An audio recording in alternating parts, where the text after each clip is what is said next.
வணக்கம். நீதிபதி ஜி.ஆர். சுவாமிநாதன் மீது இம்பீச்மெண்ட் பதவி நீக்க தீர்மானம் கொண்டிருக்காங்க. தமிழகத்துல திருப்பரங்குன்றத்துல நடந்த விஷயங்களை வைத்துக்கொண்டு அகில இந்திய அளவுல இண்டி கூட்டணியில் உள்ள கட்சியினர் இந்த தீர்மானத்தை கொண்டிருக்காங்க. ஒரு நீதிபதியின் உத்தரவுக்கு அடிபணியாமல் தமிழக அரசாங்கம் மீண்டும் மீண்டும் நீதிமன்ற அவமதிப்பு செய்து வந்தபடியால் அந்த நீதிமன்ற அவமதிப்பு செய்த தமிழக அதிகாரிகளை நீதிமன்றத்தில் நேரில் ஆஜராக அந்த நீதிபதி உத்தரவிட்டிருக்கிறார். தமிழக அதிகாரிகளுக்கு இது ஒரு அவமானகரமான சம்பவம். இந்துக்களுக்கு எதிராக தமிழக அரசு செயல்பட்டு இருக்கிறது என்பதை அப்பட்டமாக வெளிப்பட்டுவிட்ட இந்த தருணத்துல அது சரிதான் என்பது போல மீண்டும் மீண்டும் தமிழக அரசு நியாயமான தீர்ப்பு வழங்கிய நீதிபதி ஜி.ஆர். சுவாமிநாதன் அவர்களுக்கு எதிரான நடவடிக்கைகள்ல ஈடுபடுது. இத்தனை காலமா அறநிலையத்துறையை வைத்து இந்துக்களுக்கு ஏராளமான இடையூறுகளை தமிழக அரசு செய்து வந்தது. தமிழக அரசு இந்துக்களுக்கு எதிரான பல கருத்துக்களை வெளியிட்டு வந்துச்சு. நேரடியாவே இந்துக்களுக்கு எதிராக செயலில் இறங்கி இருக்கிறது என்பதை நம்ம புரிஞ்சுக்கலாம். இந்தியா சுதந்திரம் வாங்குவதற்கு முன்பாக இஸ்லாமிய படையெடுப்புகளில் ஒருவனாக இருந்தவனுடைய கல்லறை மதுரையில இருக்கு. அந்த கல்லறை மலை மீதும் இருப்பதாக சொல்லி அங்கே ஒரு தர்காவை கட்டி வைத்து அங்கே தேவையில்லாமல் அசைவ உணவுகளை உண்டு திமுக எம்பி விதண்டாவாதம் செய்து வந்தார். இந்த நிலைமையில இந்துக்களுக்கு ஆதரவான ஒரு தீர்ப்பு ஏற்கனவே இருப்பதை செயல் வடிவம் படித்த இந்து முன்னணியினர் முயற்சிக்கும் போது திமுக அறநிலையத்துறையை வைத்து அறநிலையத்துறை அதிகாரிகளை வைத்து அறநிலையத்துறையோட நிதியை வைத்துக் கொண்டு நீதிமன்றத்துக்கு சென்று தடை வாங்கி விடலாம் என்று முயற்சி பண்ணாங்க. இந்த நாட்டுல சிறுபான்மையினருடைய விஷயம் சம்பந்தப்பட்ட விஷயங்கள்ல நீதிபதிகள் முக்கியமான முடிவுகள் எதுவுமே எடுக்காம தள்ளி போடுறதுதான் வழக்கம். அந்த வகையில ஒரு தடை கிடைக்கும், இடைக்கால தடையாவது கிடைக்கும் என்ற நப்பாசையில திமுக நீதிமன்றத்திடம் சென்றாங்க. அப்போது ஜி.ஆர். சுவாமிநாதன் அவர்கள் நீதி பரிபாலனம் செய்யும் பொழுது இந்துக்களுக்கு நியாயமாக ஏற்கனவே இருக்கக்கூடிய உரிமையை நிலைநாட்டினார். அந்த உத்தரவை முதல் நாள் செயல்படுத்த அனுமதிக்காத காரணத்தினால நீதிமன்ற அவமதிப்பு வழக்கை தன்னிச்சையாக நீதிமன்றம் பதிவு செய்து அடுத்த நாள் மத்திய தொழிற்சாலை பாதுகாப்பு படையான CISF வைத்து ஆயுதமேந்திய காவலர்களை அனுப்பி மலையில தீபம் ஏற்ற ஏற்பாடு செய்திருந்தார் நீதிபதி. ஏனென்றால் அவருக்கு தெரியும் இந்த திமுக அரசு இந்துக்களை வெறுப்பேற்றுவதற்காக இந்துக்கள் மீது காழ்ப்புணர்ச்சியோடு செயல்படுகிறது என்பதை அவர் உணர்ந்திருந்தார். இரண்டாவது நாளும் நீதிமன்ற உத்தரவையோ அந்த மத்திய படையையோ அனுமதிக்காமல் மதுரையை சேர்ந்த காவல்துறை உயர் அதிகாரிகள் நீதிமன்ற அவமதிப்பு வழக்கு வந்தால் அதை நாங்கள் சந்தித்துக் கொள்கிறோம், நீங்க விளக்கு ஏற்றக்கூடாதுன்னு தடுக்கிறாங்க.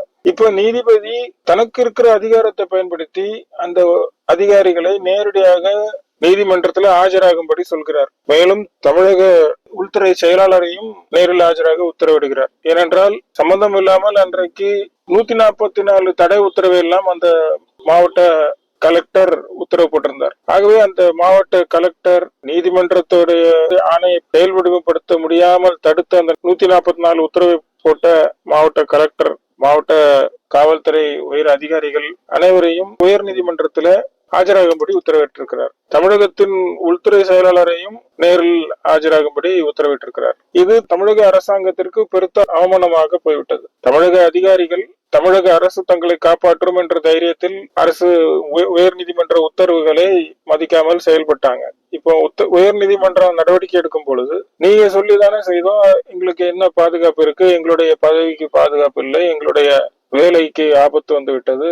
ஏனென்றால் நீதிபதி என்ன கடுமையான நடவடிக்கையும் எடுக்க வாய்ப்பு இருக்கிறது. அவருக்கு அந்த வானளாவிய அதிகாரம் உள்ளது. அந்த வகையில நீதிபதி தொடர்ந்து பலமுறை அழைத்தும் நீதிமன்றத்தில் ஆஜராகாமல் இருக்கக்கூடிய இந்த அதிகாரிகள் மீது பிடிவாரண்ட் கூட போட வாய்ப்பு உள்ளது. அப்படி ஒரு உயர் அதிகாரி பிடிவாரண்ட் போடப்பட்டு கைதாகி நீதிமன்றத்தில் ஆஜராக வேண்டும் என்பது மிக அவமானகரமான ஒரு விஷயம். அப்படிப்பட்ட ஒரு சூழ்நிலை நெருங்கி வருகிறது. நீதிமன்றம் குறைந்தபட்சம் வீடியோ காலிங் என்ற முறையில வீடியோவிலாவது நீதிமன்றத்தில் ஆஜராகுங்கள் என்ற நீதிபதியை அனுமதி அளித்த பிறகு கூட இந்த காவல் அதிகாரிகள் நேரில் ஆஜராகவில்லை. இப்போது அந்த நீதிபதி ஜி.ஆர். சுவாமிநாதன் அவர்களையே பதவியிலிருந்து நீக்க வேண்டும் என்று ஒரு தீர்மானத்தை நிறைவேற்றிருக்காங்க. அந்த தீர்மானம் வெற்றி பெற போறது இல்லை. ஏனென்றால் அந்த தீர்மானம் வெற்றி பெறுவதற்கு பாராளுமன்றத்துல பெரும்பான்மை தேவை. 3-2 என்ற அளவில பெரும்பான்மை இருந்தால் மட்டும்தான் இந்த தீர்மானம் வெற்றி பெறும். பாஜக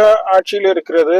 பாஜக பெரும்பான்மையோடு பதவியில் ஆட்சியில் இருக்கக்கூடிய இந்த நேரத்துல இந்த 3-2 பெறுவதற்கு வாய்ப்பு இல்லை. ஆனாலும் தேர்தல் நேரத்தில் மக்களிடம் திமுக எங்களுடைய மூக்கு உடையவில்லை, நாங்க செய்வது சரிதான், எங்களுக்கு ஆதரவாக இந்தியாவில் இருக்கக்கூடிய அனைத்து இந்து விரோத எம்பிக்களும் வந்து நிற்பார்கள் என்று நிரூபிக்க முயற்சி பண்றாங்க. 100 சில்லற எம்பிக்கள் யார் என்றால், இந்த சில்லறத்தனமான எம்பிக்கள் யார் என்றால், அனைவருமே இந்துக்களுக்கு எதிரான வேலைகளை ஈடுபடக்கூடிய இந்தி கூட்டணியை சேர்ந்தவர்கள். காங்கிரஸ், கம்யூனிஸ்ட், திருமாவளவன், திமுக இந்த கட்சிகளை சேர்ந்தவர்கள் இந்த தீர்மானத்துக்கு ஆதரவாக கையெழுத்து போட்டிருக்காங்க. ஜி.ஆர். சுவாமிநாதன் அவர்கள் நடுநிலைமையோட பல வழக்குகள்ல நியாயமான தீர்ப்புகளை வழங்கியிருக்காங்க. அவர் ஒரு பிராமணர் என்பதால அவர் இந்துக்களுக்கு ஆதரவாக நியாயமில்லாத ஒரு தீர்ப்பை வழங்கியது போல காட்ட முயற்சி பண்றாங்க. அவர் பல கட்டங்கள்ல பல நேரங்கள்ல நியாயமான பல நீதிகளை வழங்கிய பெருமைக்குரியவர். இதுவரைக்கும் அவர் மீது எந்த ஒரு ஊழல் குற்றச்சாட்டோ அநீதியான நடத்தை என்ற வகையிலேயோ எந்த ஒரு குற்றச்சாட்டும் கிடையாது. இந்த நாட்டில இந்துக்களுக்கு ஆதரவான ஒரு நிலைமை, நியாயமாக உள்ள ஒரு இந்துக்களுக்கு ஆதரவாக நியாயமான ஒரு தீர்ப்பை வழங்கிய ஒரே காரணத்திற்காக பதவி நீக்க தீர்மானம் கொண்டு வரும் அளவிற்கு இந்து விரோத போக்கை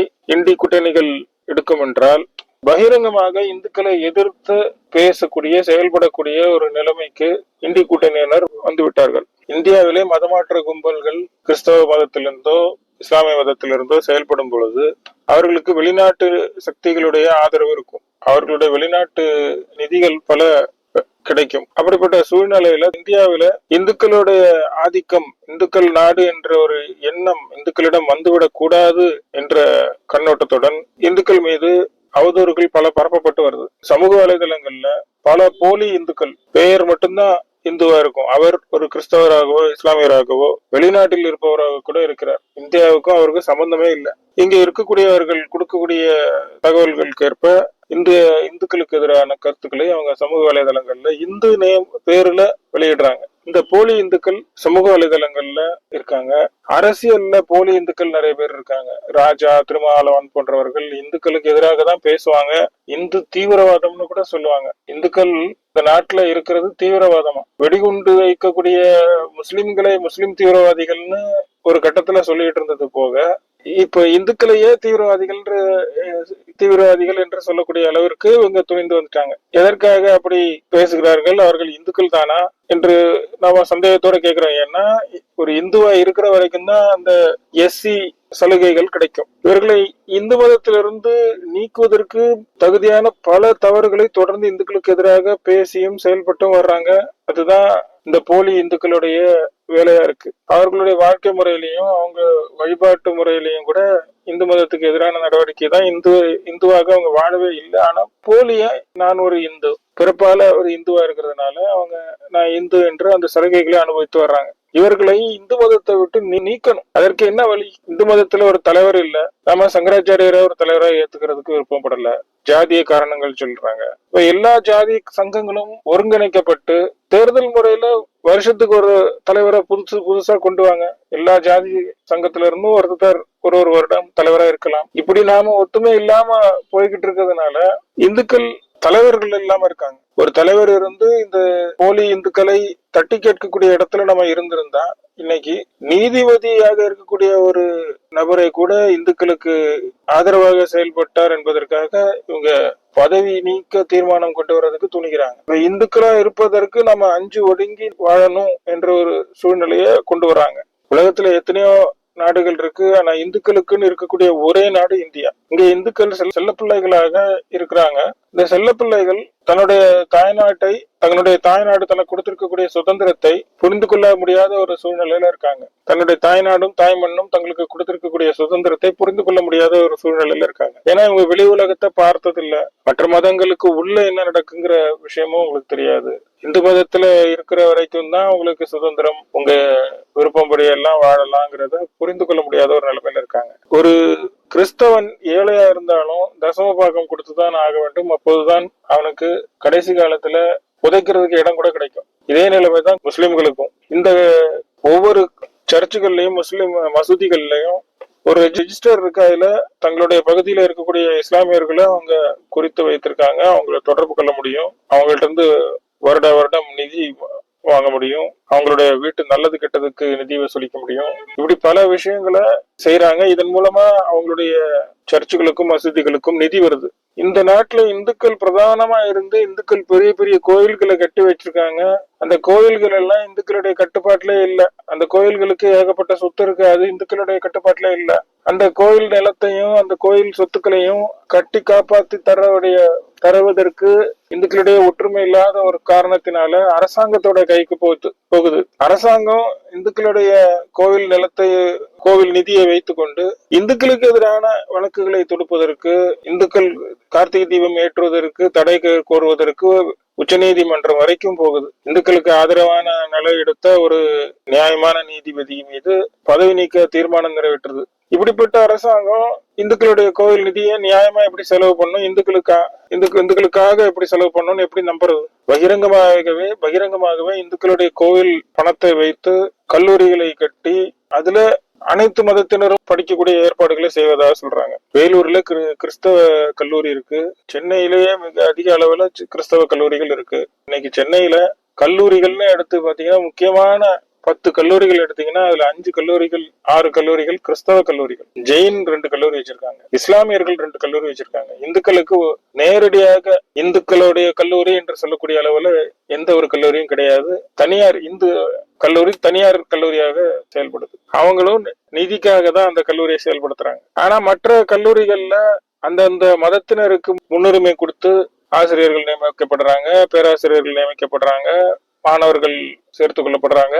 ஏன் இந்தியாவில இந்துக்கள் மட்டும் அனாதைகளா இருக்கணும்? இவர்களிடையே ஒற்றுமை இல்லாத ஒரு காரணத்தினால இந்த மாதிரி ஒரு சூழ்நிலை நிலவுது. இதையெல்லாம் பேசினா அவரை சங்கி என சொல்றாங்க, இந்துத்துவ கொள்கை அப்படின்னு சொல்றாங்க. அதுல என்ன தவறு?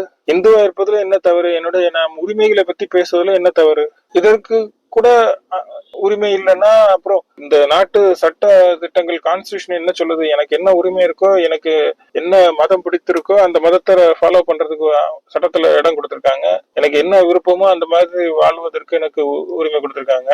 அப்ப என்னுடைய மதமான இந்து மதத்தை ஃபாலோ பண்ணுவதற்கு உரிமை கொடுத்திருக்காங்க. நான் இந்த நாட்டுல பெரும்பான்மையா இருக்கேன். மற்ற மதத்தினருக்கு தனி நாடு கொடுத்த பிறகு கூட அவங்களை இந்த நாட்டுல வாழ்வதற்கு அனுமதிக்கிறேன். நான் எந்த பிரச்சனையும் செய்வதில்லை.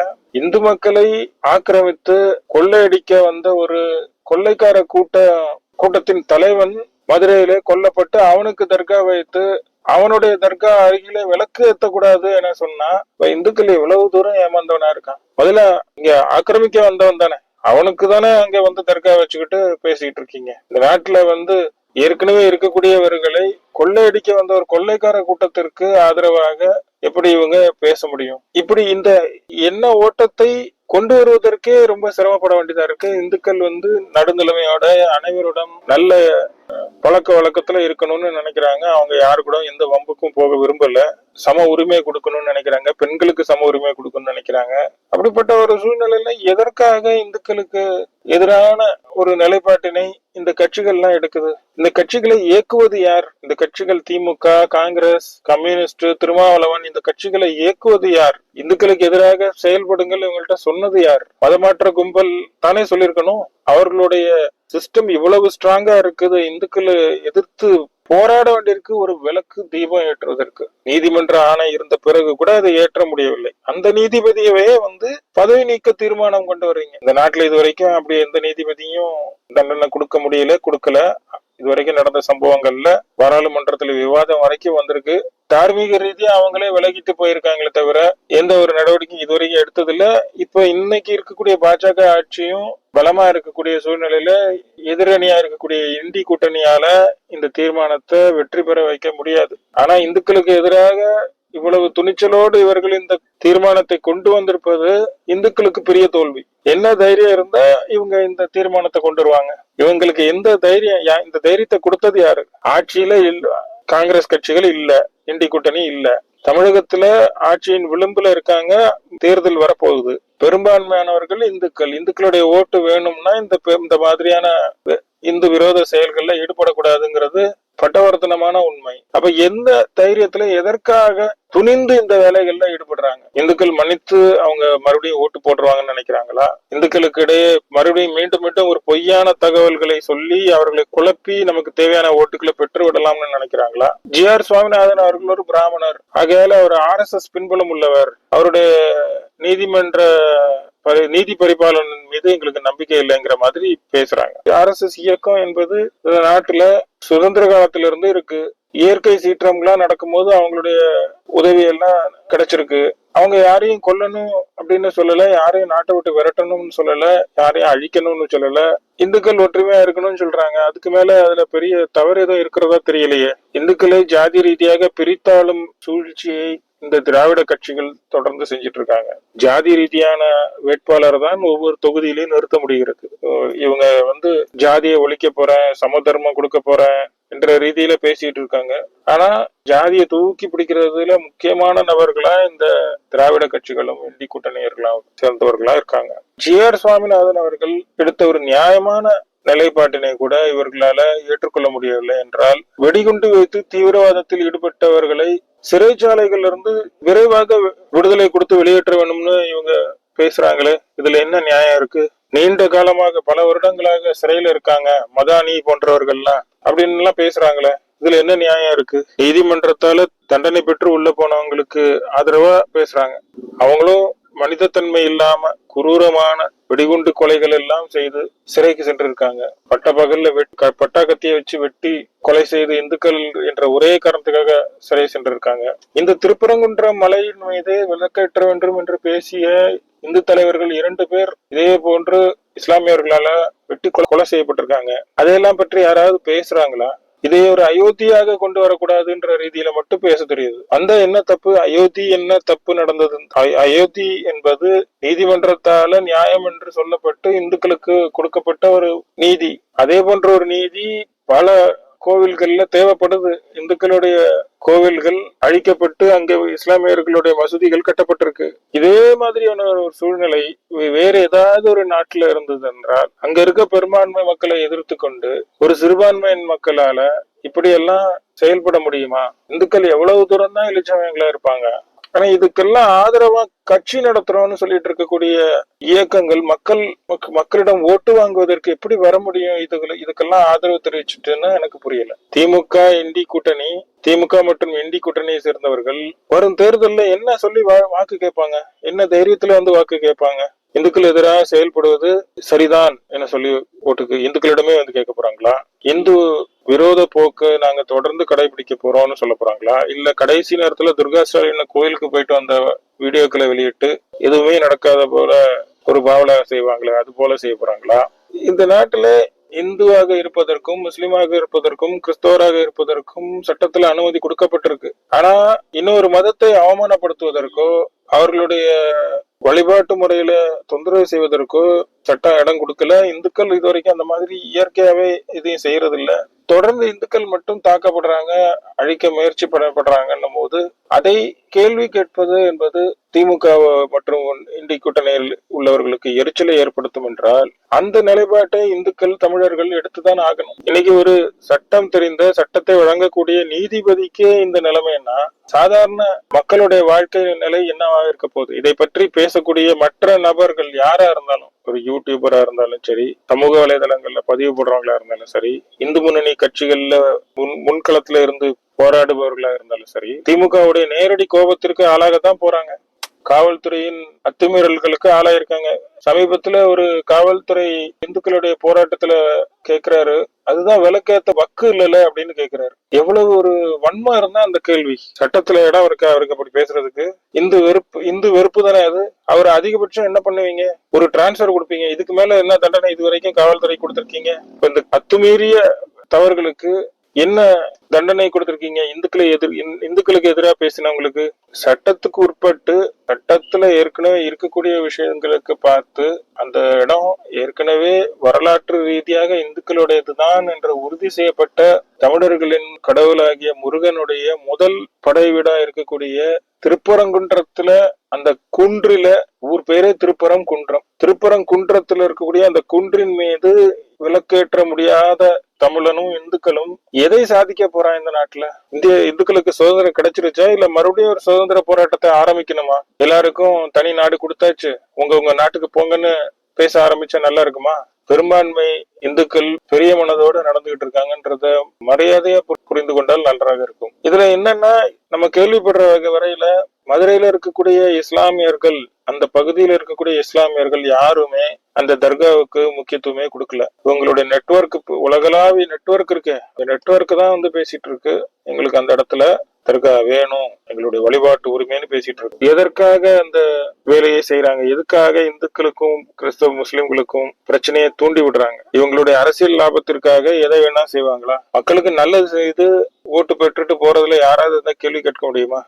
மழை நேரத்துல தண்ணி தேங்காம இருப்பதற்காக 4000 கோடி 5000 கோடின்னு ஏலம் போட்டுக்கிட்டு இருந்தாங்க. ஏற்கனவே கட்டி வச்சிருந்த வடிகால்களை உடைச்சிட்டு புதுசா வடிகால் கட்டினாங்க. இப்ப மறுபடியும் தண்ணி வந்தது. உங்களுடைய பணிகள் நல்லா திறமையா செய்யுங்க, ஊழல் இல்லாம ஆட்சி பண்ணுங்க. அதையெல்லாம் விட்டுட்டு இந்துக்களையே வம்பு இழுத்துக்கிட்டு இருக்கீங்க. உங்களை இதற்கு மேலும் சும்மா விட்டால் உங்களுடைய காவல்துறையை வைத்துக்கொண்டு நீங்க கேள்வி கேட்டுக்கிட்டு இருப்பீங்க. உங்களுடைய அடக்குமுறைகளை பார்த்து இந்துக்கள் பயந்துகிட்டு இருப்பாங்கன்னு நினைக்கிறீங்களா? நீதிமன்றத்துக்கே நீங்க மரியாதை கொடுக்க மாட்டீங்கன்னு தெரிஞ்சு போச்சு. இனிமே உங்கள்கிட்ட எப்படி பேசணும் அப்படித்தானே பேசியாகணும். உங்கள்கிட்ட நியாயம்னு ஒண்ணு எதிர்பார்க்க முடியாது, சட்டம்னு ஒண்ணு இல்ல. சட்டத்தையே நீங்க எதிர்க்கிறீங்க. நீங்க ஆட்சிக்கு வருவதற்காக எப்படிப்பட்ட பிரிவினைவாதத்தையும் பேசுவீங்கன்னு தெரிஞ்சு போச்சு. இந்த நாட்டுல அமைதியும் இருக்க வேண்டும், நியாயமும் இருக்க வேண்டும். அதற்கு இந்துக்கள் இனிமேலும் தூங்கி கொண்டிருக்காமல் பொங்கி எழ வேண்டும். நன்றி, வணக்கம்.